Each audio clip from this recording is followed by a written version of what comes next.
شهر رمضان الذي أنزل فيه القرآن۔ یہ بتائیے کہ کچھ لوگ اپنی جابز یا دیگر مصروفیات کی وجہ سے 10 دن کا اعتکاف نہیں کر سکتے، تو بقیہ لوگوں کے لیے کیا کوئی گنجائش ہے؟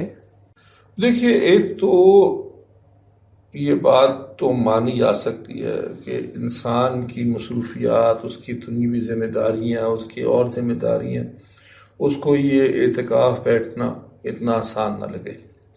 لیکن میں آپ سے عرض کروں کہ آخر لوگ 10 دن کے لیے چھٹیوں پہ بھی جاتے ہیں، بیمار بھی تو پڑ جاتے ہیں، تب بھی تو چھٹی کرتے ہی ہے نا۔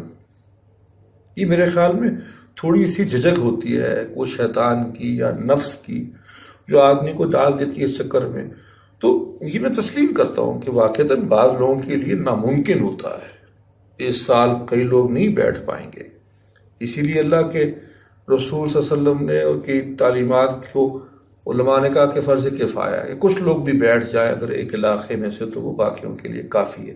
لیکن تھوڑی سی ہمت بھی کبھی کبھی کر کے دیکھیں۔ میں نے عرض کیا نا کہ لوگ چھٹیوں کے لیے بھی تو جاتے ہیں، لوگ بعض اوقات بیمار پڑ جاتے ہیں، مجبوری ہوتی ہے کوئی نہ کوئی، تو اس کو بھی کبھی ذرا شوق و ذوق سے اللہ سے مانگیں اور ضرور کوشش کریں۔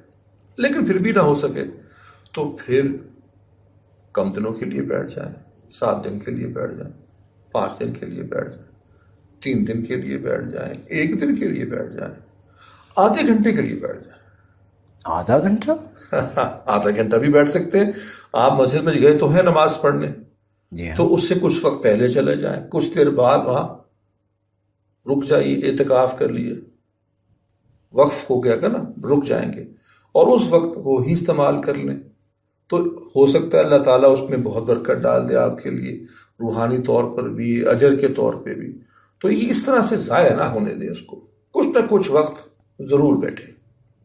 پھر اس طرح تو ہم بہت سارے اعتکاف بیٹھ سکتے ہیں، بہت سارے۔ تو بیٹھیے، جتنا بیٹھ سکتے ہیں، جتنا کر سکتے ہیں اتنا تو کیجیے۔ شاید اگلے سال اس کی برکت سے، آپ کی شوق سے اللہ تعالیٰ آپ کے لیے آسانی کر دیں اور آپ پورا مستون اعتکاف بیٹھ جائیے 10 دن۔